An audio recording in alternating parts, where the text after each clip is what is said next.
नमस्कार। आज के इस एक्सप्लेनर में हम एक ऐसे विषय की गहराई में जा रहे हैं जो भारत के भविष्य, ग्लोबल कूटनीति और हमारी पृथ्वी के पर्यावरण, इन तीनों के बिल्कुल केंद्र में है। मतलब एक तरफ तो है एक विशाल जियोपॉलिटिकल मेगा प्रोजेक्ट जो भारत को वैश्विक व्यापार का बेताज बादशाह बना सकता है, और दूसरी तरफ है एक बेहद नाजुक प्राचीन इकोसिस्टम जो लाखों सालों से बिल्कुल अछूता रहा है। आज हम ग्रेट निकोबार प्रोजेक्ट की इसी दिलचस्प और चुनौतीपूर्ण कहानी का विश्लेषण करेंगे।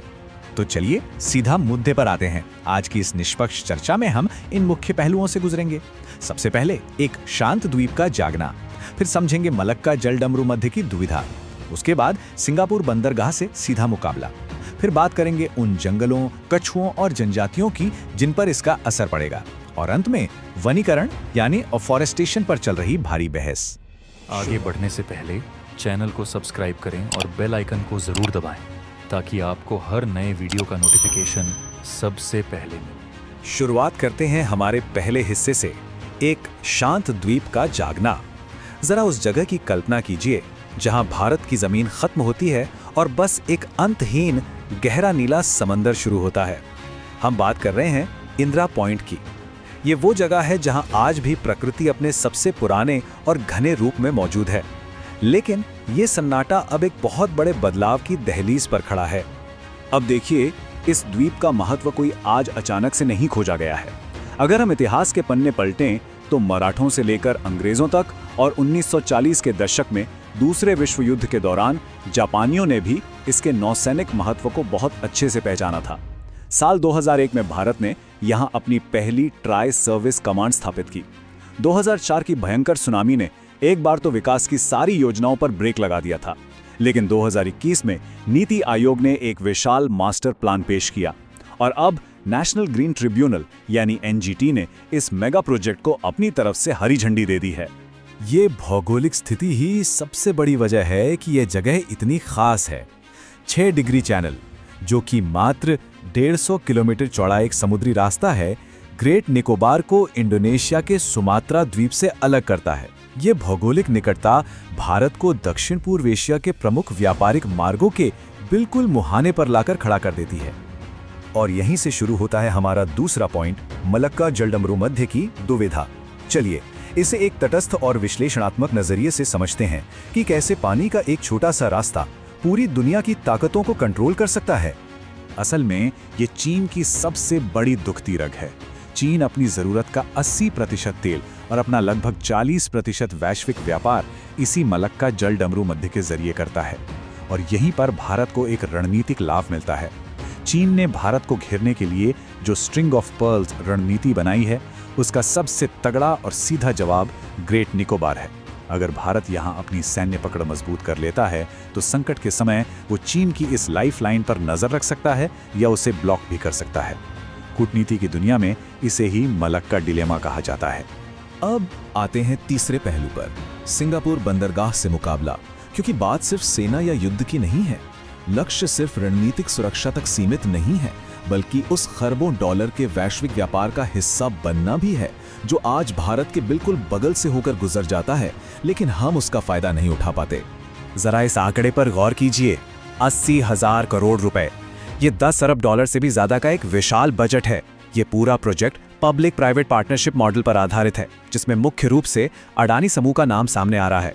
ये एक इतना बड़ा निवेश है जो इस पूरे क्षेत्र का नक्शा और अर्थव्यवस्था दोनों बदल कर रख सकता है। ये तुलना साफ दिखाती है कि भारत की महत्वाकांक्षा सिंगापुर और कोलंबो के स्थापित बंदरगाहों को सीधी टक्कर देने की है।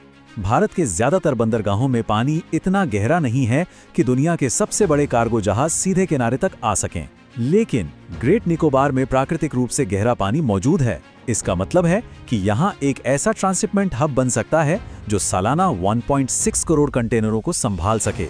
साथ ही 2050 तक हर घंटे 4000 यात्रियों को हैंडल करने वाला एक इंटरनेशनल एयरपोर्ट बनाने की भी योजना है।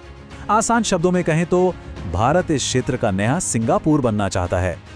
लेकिन विकास के इस चमकती हुई तस्वीर का एक दूसरा और बेहद संवेदनशील पहलू भी है, और यही हमारा चौथा पॉइंट है, जंगल, कछुए और जनजातियां। इस शानदार इंफ्रास्ट्रक्चर के सपने की पर्यावरण और इंसानों को आखिर क्या कीमत चुकानी पड़ेगी? यह वास्तविकता वाकई में विचलित करने वाली है। एक शहर और हवाई अड्डा बसाने के लिए लगभग 130 वर्ग किलोमीटर के प्राचीन अछूते वर्षावनों को साफ कर दिया जाएगा।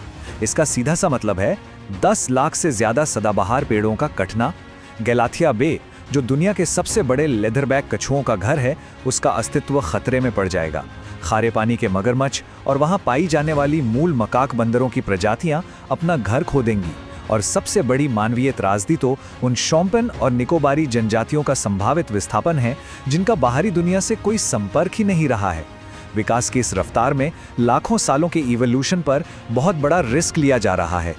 और जाहिर है इस पर बहुत तीखी बहस छिड़ी हुई है। हम बिल्कुल निष्पक्ष होकर देखें तो एक तरफ राहुल गांधी जैसे राजनेता और पर्यावरणविद हैं जो चेतावनी दे रहे हैं कि यह कॉर्पोरेट प्रोजेक्ट पृथ्वी के फेफड़ों को खत्म कर देगा और आदिवासी समुदायों के अधिकारों को छीन लेगा। वहीं दूसरी तरफ पूर्व एयर चीफ और सामरिक विशेषज्ञों का स्पष्ट और मजबूत तर्क है कि आज के अस्थिर भू राजनीतिक माहौल में भारत की सुरक्षा के लिए इस द्वीप पर मिलिट्री फुटप्रिंट होना बिल्कुल अनिवार्य है। दोनों ही पक्षों के तर्क अपने अपने नजरिए से बेहद गंभीर हैं। तो इन सब चिंताओं के बीच समाधान क्या निकाला गया? चलिए हमारे 5वें और आखिरी हिस्से पर चलते हैं, वनीकरण यानी अफॉरेस्टेशन पर चल रही बहस। सवाल यह है कि क्या एक नष्ट हुए प्राचीन जंगल को किसी दूसरी जगह पर फिर से उगाया जा सकता है? सरकार ने जो समाधान पेश किया है, वैज्ञानिक और पर्यावरणविद उस पर गहरी शंका जता रहे हैं। एक तरफ हिंद महासागर के बीच मौजूद एक बेहद नम उष्णकटिबंधीय और सदाबहार वर्षावन को काटा जा रहा है और दूसरी तरफ इसकी भरपाई के लिए हजारों किलोमीटर दूर हरियाणा की अरावली पहाड़ियों के सूखे इलाके में पेड़ लगाए जाएंगे। विशेषज्ञों का यही पूछना है कि भूमध्य रेखा के पास के वर्षावनों की वो समृद्ध और यूनिक बायोडायवर्सिटी किसी बिल्कुल अलग और सूखे इकोसिस्टम में पेड़ लगाने से कैसे वापस आ सकती है। और इन सब के ऊपर मंडरा रहा है खुद प्रकृति का खतरा।